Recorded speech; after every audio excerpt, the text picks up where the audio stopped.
देखिए ये क्वेश्चन है हमारा एग्जाम्पल नंबर 5.2। देखो यहाँ पे ये फिगर दे रखा है, तो पहले मैं इस फिगर का मतलब समझा देता हूँ आपको।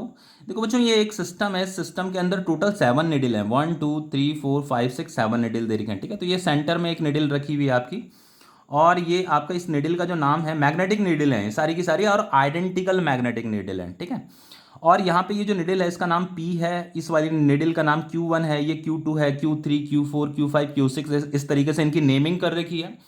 और बच्चों ये देखो यहाँ पे क्वेश्चन में हमें एक और चीज कह रहा है, यहाँ पे the arrow shows the direction of its magnetic moment. तो ये जो मैग्नेटिक नीडल है इसका मैग्नेटिक डाइपोल मोमेंट भी होगा, तो ये जो एरो है ये एरो मैग्नेटिक डाइपोल मोमेंट की डायरेक्शन को शो कर रहा है। ठीक है, तो ये वाली जो नीडल है इसका मैग्नेटिक डाइपोल मोमेंट का डायरेक्शन ये है। ठीक है, तो मैग्नेटिक डाइपोल मोमेंट का जो डायरेक्शन होता है वो साउथ टू नॉर्थ होता है, इतना तो आपको पता ही होगा ना। तो जैसे ये निडिल है तो ये इसका मैग्नेटिक डाइपोल मोमेंट का डायरेक्शन है, तो यहाँ पे आपका साउथ होगा, यहाँ पे आपका नॉर्थ होगा, क्योंकि मैग्नेटिक डाइपोल मोमेंट की डायरेक्शन साउथ टू नॉर्थ होती है। तो उसी तरीके से इसका साउथ ये होगा, इसका नॉर्थ ये होगा, यहाँ पे लिख देते हैं। ये साउथ है, ये आपका नॉर्थ है, ये आपका साउथ है, ये आपका नॉर्थ है, ये साउथ है, ये नॉर्थ है, ये आपका साउथ है, ये नॉर्थ है, ये साउथ है, ये आपका नॉर्थ है। इनकी हमें जरूरत पड़ेगी। ठीक है, अब देखो आगे। ठीक है, और उनका ये orientation of the magnet of another identical magnetize needle, देखो इनका ओरिएंटेशन, सबका ये ओरिएंटेशन ओरिएंटेशन दे रखा है, इसका इधर है, इसका इधर है, इसका इधर है। ठीक है, कह रहा है in which configuration the system is not in equilibrium, हमें बताना है कि कौन से सिस्टम ऑफ कॉन्फ़िगरेशन में ये नॉट इन इक्विलिब्रियम में होगा। ठीक है, और साथ में ये भी बताना है in which configuration is the system in stable और अनस्टेबल। ठीक है, तो हमें स्टेबल इक्विलिब्रियम भी बताना है और अनस्टेबल इक्विलिब्रियम भी बताना है। देखो बच्चों, सबसे पहली बात देखो, एक चीज बताता हूं मैं आपको कि देखो इस सिस्टम के अंदर टोटल 7 निडिल है, लेकिन अगर हम जब भी हम किसी सिस्टम की बात करते हैं ना, तो सिस्टम के लिए मिनिमम 2 निडिल होनी चाहिए। ठीक है, मतलब किसी भी सिस्टम को बनाने के लिए आपके पास मिनिमम 2 निडिल तो होनी ही चाहिए, 2 से ज्यादा भी हो सकते हैं, लेकिन मिनिमम 2 निडिल तो होनी चाहिए, उसी को हम सिस्टम बोलते हैं। तो यहां पे अगर हम बात करें, वैसे तो इस सिस्टम में हमारे पास 7 निडिल है, लेकिन जैसे बच्चों अगर मैं किसी 2 निडिल को ले लूं, जैसे इन 2 निडिल को मैं मान लूं, तो ये 2 निडिल भी एक सिस्टम बना रहा है। ठीक है, तो मैं ये कह सकता हूं ये PQ2 जो निडिल है ना, ये भी एक सिस्टम ऑफ कॉन्फ़िगरेशन के को फॉलो कर रहे हैं। ठीक है, उसी तरीके से ये PQ1 भी एक सिस्टम को फॉलो कर रहा है, ये भी एक सिस्टम है, PQ4, PQ5 भी एक सिस्टम है, PQ6 भी एक सिस्टम है। ठीक है, क्योंकि किसी भी सिस्टम के लिए मिनिमम 2 निडिल होना जरूरी है। ठीक है, तो यहाँ पे जो सिस्टम ऑफ कॉन्फ़िगरेशन है वो ये है, PQ1, PQ2 3, PQ2, PQ3, PQ4, PQ5, PQ6, ये क्या है, सिस्टम ऑफ कॉन्फ़िगरेशन है। यही हमें बताना है in which configuration the system is not in equilibrium, तो हमें बताना है कि इनमें से कौन सा नॉट इन इक्विलिब्रियम में है। ठीक है, और साथ में ये भी बताना है, स्टेबल इक्विलिब्रियम भी बताना है, अनस्टेबल इक्विलिब्रियम भी बताना है। तो देखो ये कंडीशन आपको पता होनी चाहिए। सबसे पहले मैं आपको बता देता हूं, देखो स्टेबल इक्विलिब्रियम किसे कहते हैं, अनस्टेबल इक्विलिब्रियम किसे कहते हैं। तो देखो स्टेबल इक्विलिब्रियम पहचानने का तरीका ये होता है कि मैग्नेटिक डाइपोल मोमेंट जिस भी निडिल का, जैसे इस निडिल का अगर मैं मैग्नेटिक डाइपोल मोमेंट की डायरेक्शन अगर मुझे पता है, और जिस मैग्नेटिक फील्ड लाइन में ये लाई कर रहा है उस मैग्नेटिक फील्ड की डायरेक्शन हमें पता करनी है। अगर ये दोनों के दोनों पैरेलल हैं, अगर ये दोनों के दोनों पैरेलल हैं, तो हम इस निडिल को क्या बोल देंगे, हम इसे स्टेबल इक्विलिब्रियम बोल देंगे, बस सिंपल। हमें मैग्नेटिक डाइपोल मोमेंट और मैग्नेटिक फील्ड की डायरेक्शन देखनी है, अगर ये दोनों के दोनों पैरेलल है तो हम उसे स्टेबल इक्विलिब्रियम बोलेंगे। टॉर्क का formula m b sine theta होता है, theta is the angle between magnetic dipole moment and magnetic field. तो दोनों अगर पैरेलल होंगे तो थीटा 0 डिग्री हो जाएगा, साइन 0 डिग्री की वैल्यू क्या होती है, 0 होती है, इसीलिए यहाँ पे टॉर्क क्या आ रहा है, 0 आ रहा है। समझ में आ रहा है। उसी तरीके से बच्चों अनस्टेबल इक्विलिब्रियम के लिए क्या कंडीशन होती है कि ये मैग्नेटिक डाइपोल मोमेंट और मैग्नेटिक फील्ड जो है एंटी पैरेलल होने चाहिए, दोनों अपोजिट डायरेक्शन में होने चाहिए।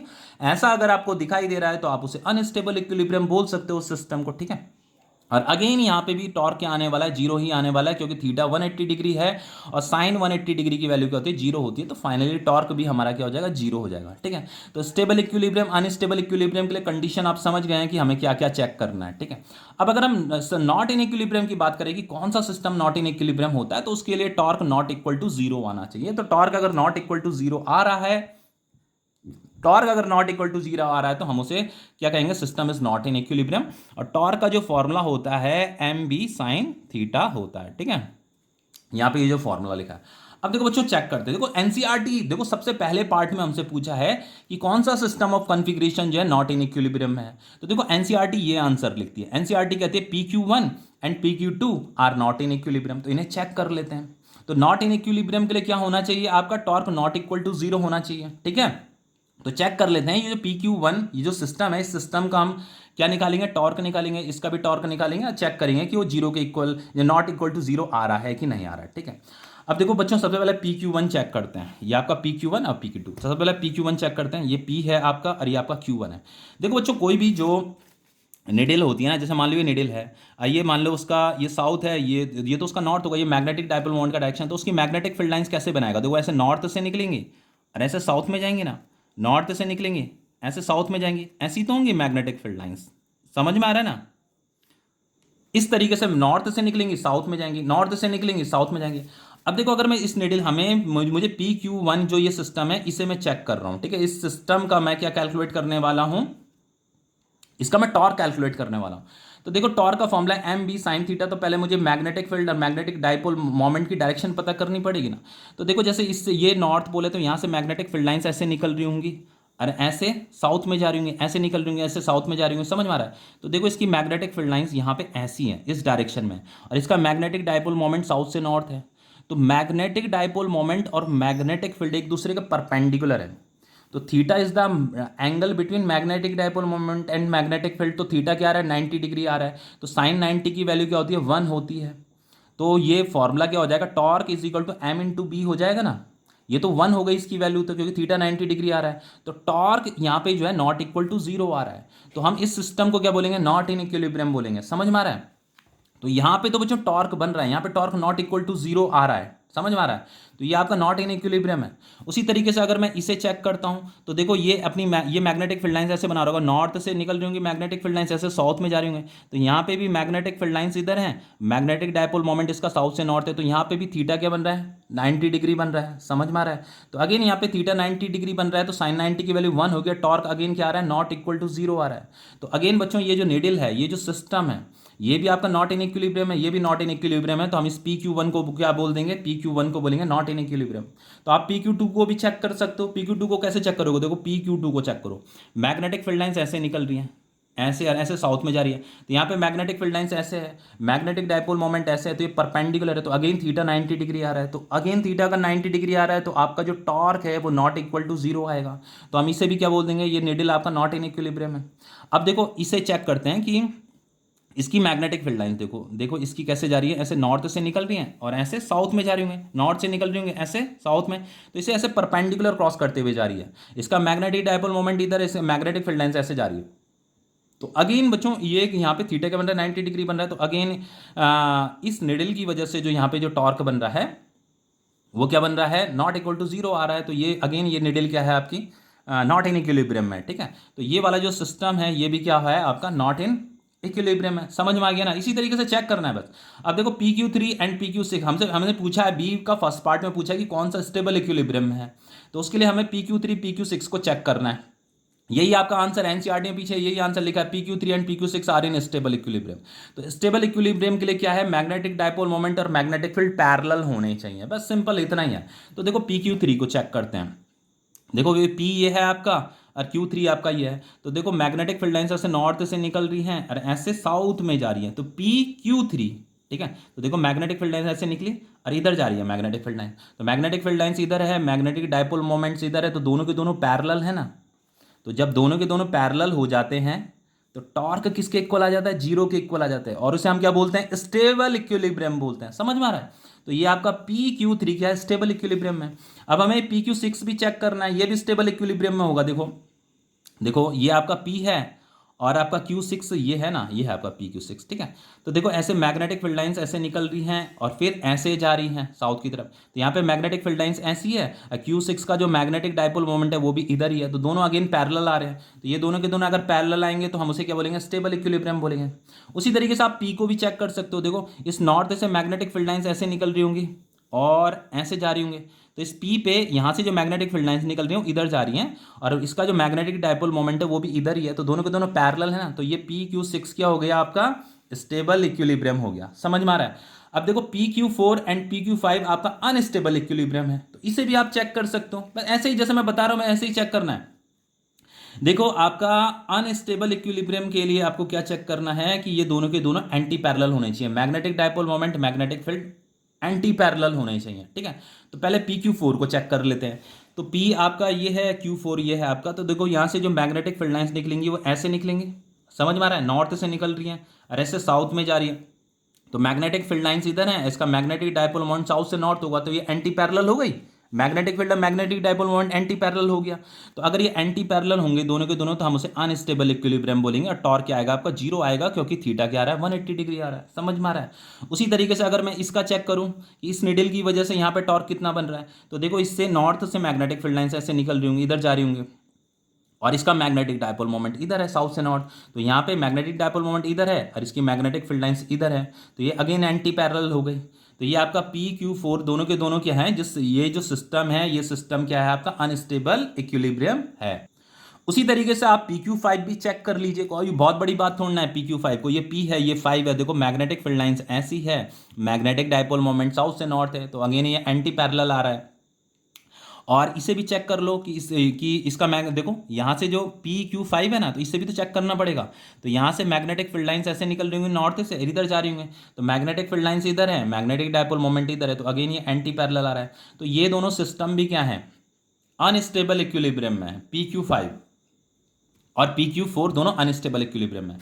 अब देखो लास्ट में एनसीईआरटी हमसे क्या पूछता है, यहाँ पे एनसीईआरटी हमसे पूछ रहा है which configuration correspond to the lowest potential energy among all the configuration. देखो बच्चों, ये जितनी भी कॉन्फ़िगरेशन थी ना, ये सिस्टम ऑफ कॉन्फ़िगरेशन जो थी, इनमें से किसके पास जो है लोवेस्ट पोटेंशियल एनर्जी है, ये हमें बताना है।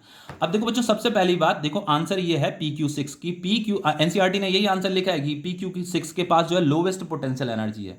देखो पोटेंशियल एनर्जी का फॉर्मूला क्या होता है, सबसे पहले पोटेंशियल एनर्जी का फॉर्मूला होता है एम बी कॉस थीटा। अब पोटेंशियल एनर्जी हमेशा आपका नेगेटिव में होता है, ठीक है।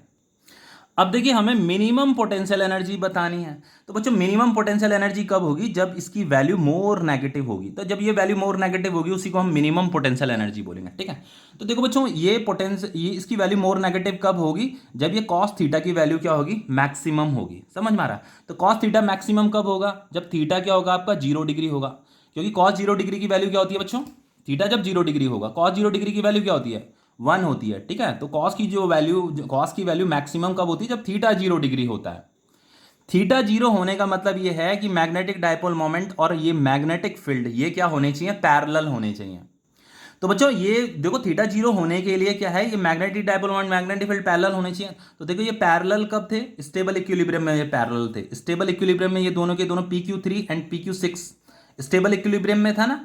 तो ये अगर मैं इस सिस्टम की बात करता हूं, तो इस सिस्टम के लिए मैग्नेटिक डायपोल मोमेंट और मैग्नेटिक फील्ड क्या होगा, पैरेलल होगा। और इस सिस्टम के लिए भी मैग्नेटिक डायपोल मोमेंट और मैग्नेटिक फील्ड क्या होगा, पैरेलल होगा, तभी तो स्टेबल इक्विलिब्रियम में आया था।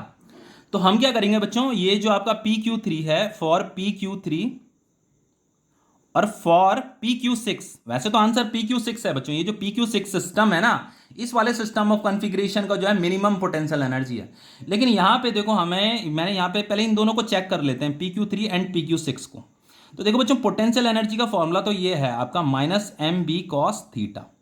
और इन दोनों के लिए थीटा क्या होने वाला है, 0 डिग्री होने वाला है, समझ में आ रहा है, क्योंकि पी क्यू थ्री और पी क्यू सिक्स ये दोनों के दोनों स्टेबल इक्विलिब्रियम में थे। तो यहाँ पे इसका मैग्नेटिक डायपोल मोमेंट और मैग्नेटिक फील्ड क्या होगा, पैरेलल होगा। तो थीटा क्या होगा, 0 डिग्री होगा। तो थीटा 0 डिग्री होगा, तो कॉस 0 डिग्री की वैल्यू क्या होती है, 1 होती है। तो हम इसे लिख सकते हैं यहाँ पे माइनस एम इंटू बी। इसके लिए भी बच्चों पोटेंशियल एनर्जी का फॉर्मूला यही होगा, एम बी कॉस थीटा, ध्यान से देखना। और ये थीटा तो 0 डिग्री है, तो कॉस 0 डिग्री तो 1 होगा, तो ये आपका माइनस एम बी हो जाएगा। अब देखो बच्चों, हम अगर ये जो निडल है ना, ये सब आइडेंटिकल निडल है, तो उनका मैग्नेटिक डायपोल मोमेंट का जो मैग्नीट्यूड होगा वो भी सेम होगा। अब बात करते हैं मैग्नेटिक फील्ड की, ठीक है। देखिए एक Q3 निडल है, एक Q6 निडल है। तो ये वाली जो Q3 निडल है, वो इस वाली निडल की जो है इक्वेटोरियल लाइन में रखी हुई है, ये उसकी इक्वेटोरियल लाइन है। और इस निडल का जो है ये क्या होता है, एक्सियल लाइन होता है, ये वाला ये एक्सियल लाइन होता है। तो ये वाली जो Q3 निडल है बच्चों, इक्वेटोरियल लाइन में रखी है, और ये वाली जो Q6 निडल है, ये एक्सियल लाइन में रखी हुई है। तो आपको पता होगा बच्चों कि एक्सियल लाइन में जो मैग्नेटिक फील्ड का फॉर्मूला होता है वो ये होता है, और इक्वेटोरियल लाइन में जो इक्वेटोरियल लाइन के लिए जो मैग्नेटिक फील्ड का फॉर्मूला होता है वो ये होता है, समझ में आ रहा है। तो देखो यहाँ पे देखो बच्चों, यहाँ पे 2 आ रहा है फॉर्मूला, देखो इन दोनों फॉर्मूले को देखो, एक ही फॉर्मूले, बस यहाँ पे 2 आ रखा है। तो इससे पता चल रहा है कि एक्सियल लाइन पे जो मैग्नेटिक फील्ड होता है वो ज्यादा होता है। तो एक्सियल लाइन में जो मैग्नेटिक फील्ड होता है बच्चों, वो इक्वेटोरियल लाइन के दुगना होता है। ये भी आपने टॉपिक में पढ़ रखा होगा। कहने का मतलब मैं ये कह रहा हूँ, जैसे मान लो यहाँ से लेकर के यहाँ तक ये आर डिस्टेंस है, यहाँ से लेकर के यहाँ तक आर डिस्टेंस है, तो ये वाला निडिल यहाँ पे जो मैग्नेटिक फील्ड बना रहा होगा ना, इस इक्वेटोरियल लाइन में भी मैग्नेटिक फील्ड बना रहा होगा, और इस वाली एक्सेल लाइन में यहाँ पे भी मैग्नेटिक फील्ड बना रहा होगा। लेकिन एक्सेल लाइन पे जो मैग्नेटिक फील्ड होगा वो दुगना होगा, और यहाँ पे मतलब यहाँ पे जो मैग्नेटिक फील्ड लाइन है इक्वेटोरियल लाइन में, इसके दुगना यहाँ पे होता है मैग्नेटिक फील्ड।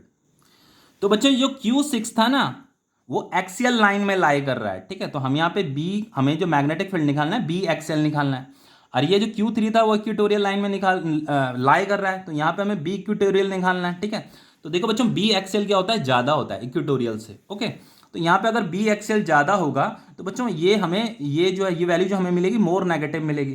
तो अगर ये मोर नेगेटिव है तो पोटेंशियल एनर्जी भी क्या होगा, मिनिमम होगा। इसलिए जो PQ6 है ना, उसका पोटेंशियल एनर्जी क्या है, लोवेस्ट है, ठीक है। तो ये क्वेश्चन आपका कंप्लीट हो गया है।